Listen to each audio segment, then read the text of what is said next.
that the librarian? I guess so. How are the Dark Ages going to have anything to do with us? Excuse me. Sorry to bother you. What do you want? We need to find out what impact the Dark Ages had on the modern world. Never was a period of history so poorly named. Don't touch. It's priceless. And I suppose someone's been filling your head with the usual nonsense, eh? 1,000 wasted years. A black hole in history, am I right? Yeah, sort of. You see, it's always the same. You assume it was all mud, disease, death and destruction, with marauding mobs of barbarians ripping down the good of former civilizations, burning and plundering as they went. Nothing of any worth invented either, eh? Oh, no, no, no. No, no, no. Go on, be off with you. Sorry to bother you. Come on, it's probably not worth it. Everyone knows that the Greeks and Romans invented everything anyway. Oh, did they now? And you're sure about that, are you? You know, I might just have something for you. You seem to be up for the task. I suppose I could... Follow me. I've got just the book for you.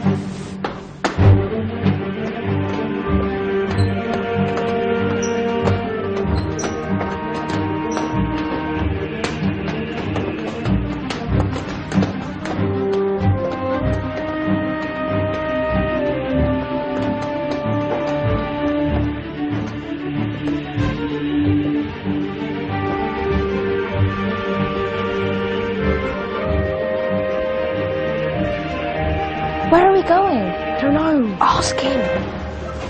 Excuse me. Where are we going? From darkness into light, my young friend. From ocean onto land. There are things you should know. Oh, yes, indeed. Yes, indeed.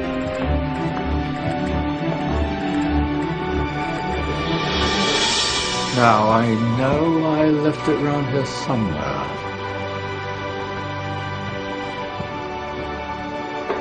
Ah, here it is. Now, take a look. If you dare.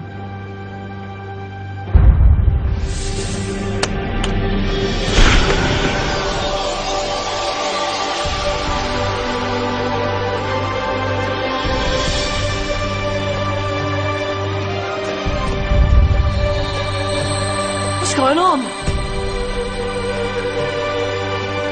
Welcome to the Dark Ages, or as it should be known, the Golden Ages. Who are you? I am Al-Jazari, engineer and ingenious inventor. I thought you said this was the Dark Ages.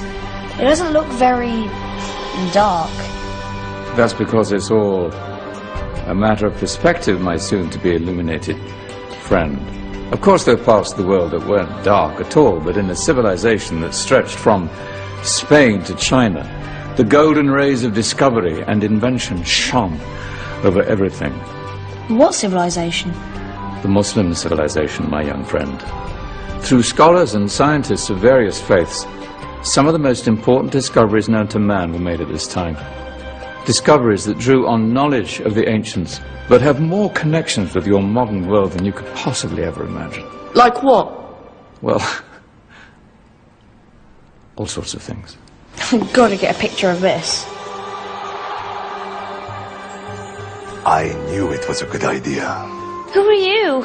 Allow me to introduce Ibn al-Haytham, a great scientist whose ideas led to the invention of the camera. You invented the camera?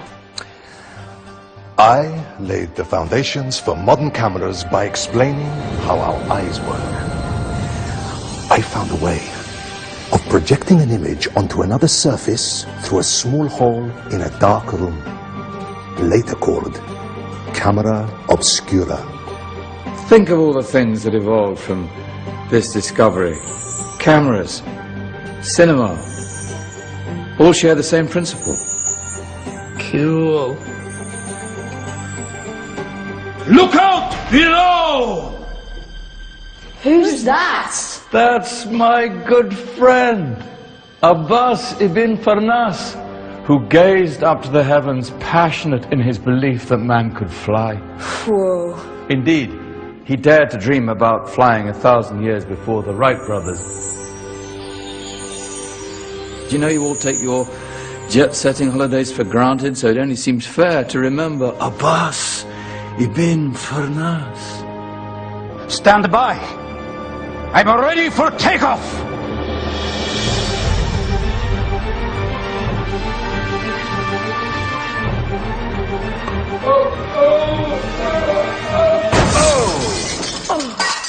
He did forget one thing, though. A tail, useful for landing. My back. Is there a doctor in the house? Did someone call? Ah, my old friend, why don't you introduce yourself to my young guests? I am Abul Qasim al-Zahrawi. Many call me the father of surgery. Did you actually do surgery back then? Of course we did. In fact, many of the surgical tools that I invented are still used in your modern hospitals. Excuse me, a patient needs my attention. Scalpel? I think I may need some stitches. In that case, I'll use catgut. Catgut? From the gut of animals. Perfect for stitching up internal wounds. Your surgeons are still using it today. Sorry, mustache.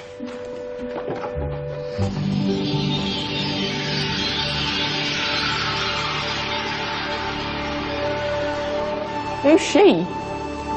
That's Maryam al-Astrolabi, one of the many brilliant women of her time. She made sophisticated astrolabes. Astro what? Astrolabes. They show the sky and the stars on a small flat plate you can hold in your hand. Think of them as ancient calculating or timekeeping devices. Today you have your watch, your compass, satellite navigation, helping people and explorers travel the world.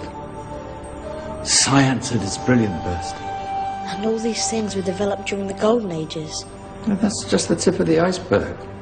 There were thousands of other inventions covering all areas of life, and in the years that followed, their influence spread across the whole of medieval Europe. So you see, it wasn't so dark after all.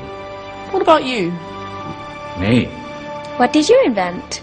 Well, I don't want to be big-headed, but I made some groundbreaking advances in engineering. I suppose my most significant discovery converted rotary motion into linear motion using a crank and connecting rod. It's essential in pumps and engines. In fact, I've no idea how the Industrial Revolution could have happened hundreds of years later without such a device. Not that I ever get the credit I deserve. But my crowning glory was my amazing time-telling machine. My legendary elephant clock.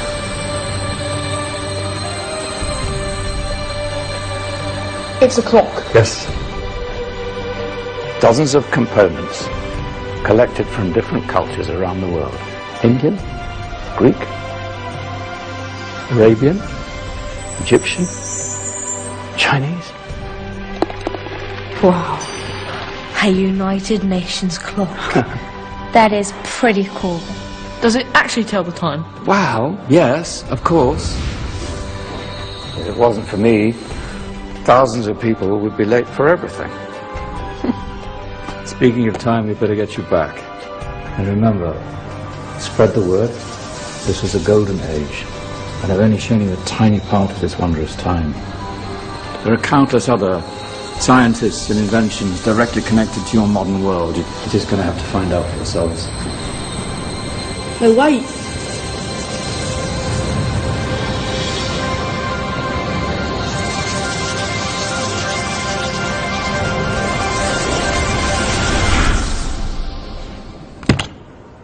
Whoa. Did you? Yeah. That wasn't quite so boring. Come on, we're gonna be late.